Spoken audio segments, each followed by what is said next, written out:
Alors que le Titanic sombrait sous les flots, un homme s'accrochait à la vie et, contre toute probabilité, parvint à survivre. Il croyait le drame achevé, mais ce qui l'attendait à terre se révéla bien plus glacial que l'Atlantique lors de cette nuit fatidique. De retour dans son pays natal, le Japon, il fut accueilli par la honte. La presse le condamna. Des inconnus chuchotèrent derrière son dos. Son seul tort, à leurs yeux, était de ne pas avoir sombré avec le navire et les autres passagers. Voici l'histoire authentique de Masabumi Hosono, l'unique japonais présent à bord du Titanic, dont la lettre apporte un éclairage inédit sur les détails de cette célèbre tragédie. Hosono-san avait un peu plus de 40 ans lorsqu'il entreprit ce voyage à bord du Titanic. Fonctionnaire en mission à l'étranger depuis 2 ans, il se consacrait à l'étude des réseaux ferroviaires. Sa femme et ses enfants lui manquaient énormément, si bien qu'il attendait avec impatience la fin de son affectation. Enfin, en 1912, son long retour vers le Japon débuta enfin.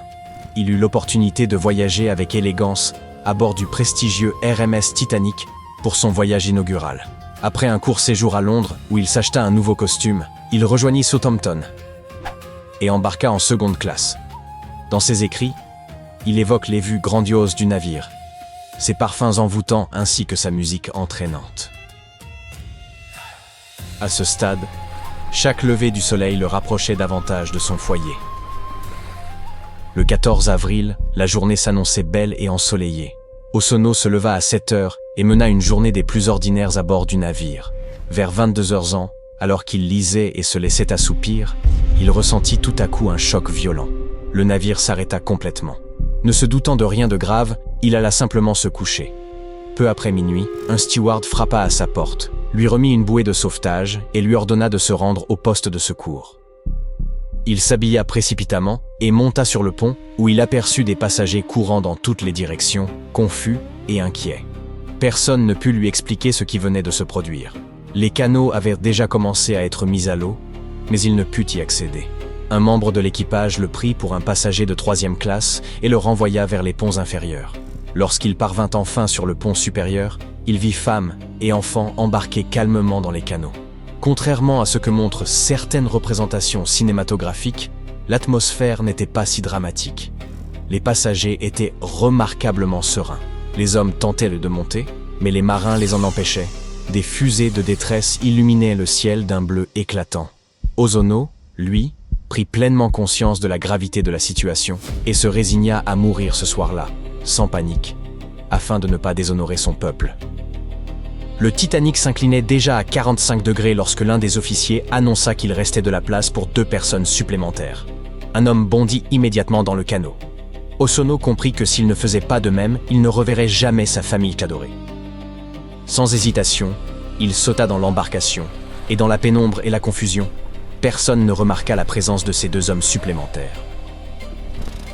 Alors qu'ils s'éloignaient à la rame, ils aperçurent encore de nombreux passagers sur le pont, criant à l'aide. Le navire s'inclinait désormais d'environ 60 degrés. Après un court instant, 3 ou 4 fortes détonations retentirent, et le Titanic disparut sous les eaux avec un bruit étrange et inquiétant. Hosono ne mentionna pas que le navire s'était brisé en 2 comme le montre le film. Lui et un passager arménien étaient les seuls hommes présents dans le canot. Les femmes pleuraient leur mari disparu dans la catastrophe. À ce moment précis, notre héros comprit que son geste serait sévèrement jugé, et cette pensée l'emplit d'une profonde tristesse. Il dérivait, et les vagues devenaient de plus en plus hautes et de plus en plus violentes. Les voix provenant de l'eau, suppliant de l'aide, disparurent peu à peu. Même les survivants dans les canots craignaient désormais de ne pas survivre face à la faim et au froid qui s'annonçait imminent. Ce n'est qu'aux alentours de 3h30 qu'un navire apparut au loin. Une demi-heure plus tard, le Carpathia les rejoignit et procéda au sauvetage. Le canot d'Hosono fut le dernier à être pris en charge. Le Carpathia avait secouru plus de 700 personnes et se trouvait donc rempli à ras-bord. Quand le Carpathia commença à s'éloigner, Hosono aperçut de nombreux icebergs et redouta qu'une nouvelle collision ne se produise. Ils reçurent nourriture et café, et lorsqu'il sentit qu'il était enfin hors de danger, son esprit se tourna vers les affaires qu'il avait dû laisser derrière lui sur le Titanic. Ses devises étrangères, ses montres, ses nouveaux vêtements occidentaux, mais surtout ses notes de travail et son journal. Cependant, Il possédait encore une liasse de papier à en-tête du Titanic dans les poches de son manteau, sur laquelle il avait commencé à rédiger une lettre en anglais destinée à sa femme. Il se mit alors à utiliser ce papier pour consigner en japonais tout ce qu'il avait vécu. Ce journal devint le seul document connu rédigé sur du papier à en-tête du Titanic. Un recensement des survivants fut réalisé et des détails personnels furent collectés à bord, chacun recevant un badge nominatif. À leur arrivée à New York, Hosono se rendit au bureau de la compagnie japonaise Mitsui pour demander à ses amis de l'aider à organiser son retour au Japon dans les plus brefs délais. Il poursuivit ensuite son voyage vers San Francisco et embarqua pour son pays natal depuis ce port. À ce moment-là, son histoire ne suscita qu'un intérêt très limité. Un journal américain se contenta de le surnommer le chanceux japonais, et aucune autre mention notable n'apparut.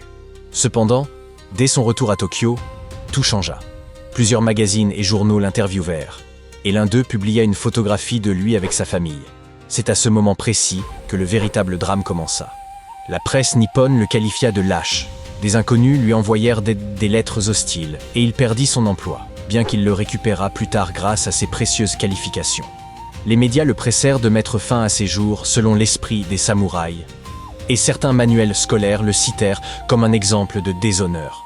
Tout cela parce que l'on considérait qu'il avait égoïstement pris la place de femmes et d'enfants innocents pour monter dans le canot, alors même que l'idée des femmes et des enfants d'abord n'était pas issue du code samouraï, mais avait été importée d'Occident au XIXe siècle.